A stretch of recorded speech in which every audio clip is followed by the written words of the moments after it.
Things are looking up for you on the National Real Estate Cafe with Don Getling and Gino Franti, where you get your daily dose of real estate market updates. And Gino's talking about the housing market. We've been recently telling you, do not sit on the fence because the market is good.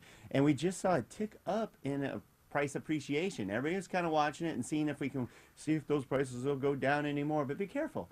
In fact, we saw a tick up from 4.5% appreciation year over year nationally all the way up to 5.3%. So that's a big jump, meaning the housing market's strong. And we have more good news to support that. And hopefully you take action, right, Gino? Yeah, it's all about housing starts. So look at housing starts, 7.2% increase in December. This means that builders are preparing, they're pulling permits, and they're building into 2015.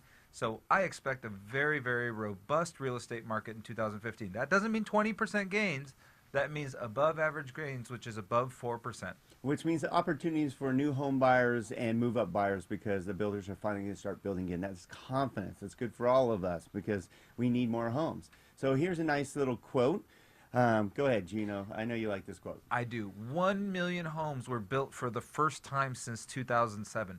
Finally, we broke that 1 million number. And I know 2007 seems like a number like, oh, yeah, 2007. That's 7 years ago. We've almost lost a decade in the housing market, and we're coming back strong. So I anticipate continued growth, and I'm not saying it.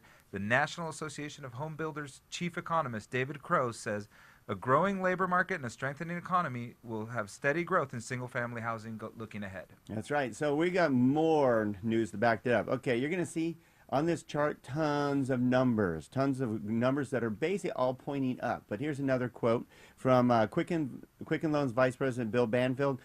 This year, the year of 2014, ended on a high note for home builders, with construction on new homes rising significantly in December. Bottom line, folks, we're seeing some good news in the housing market, jobs, the economy. Overall, we've rebounded quite a bit. So now is the time, because trust us, interest rates are going to eventually go up. They're great now, some of the lowest levels we've seen in 2 years, and house prices are going to continue to go up. The good news, we're in a normal market, but don't be normal and wait on the fence. Take advantage now, so that appreciation level is yours. Like Gino just recently said, a $400,000 sell price with a 4% return, not too bad. Not too bad on the biggest asset you could possibly own. So I encourage you to buy a home, move up, refinance, do something, but don't sit on that fence. You heard it here on the National Real Estate Cafe with Don Getling and Gino Franti. Come back to see what's brewing tomorrow.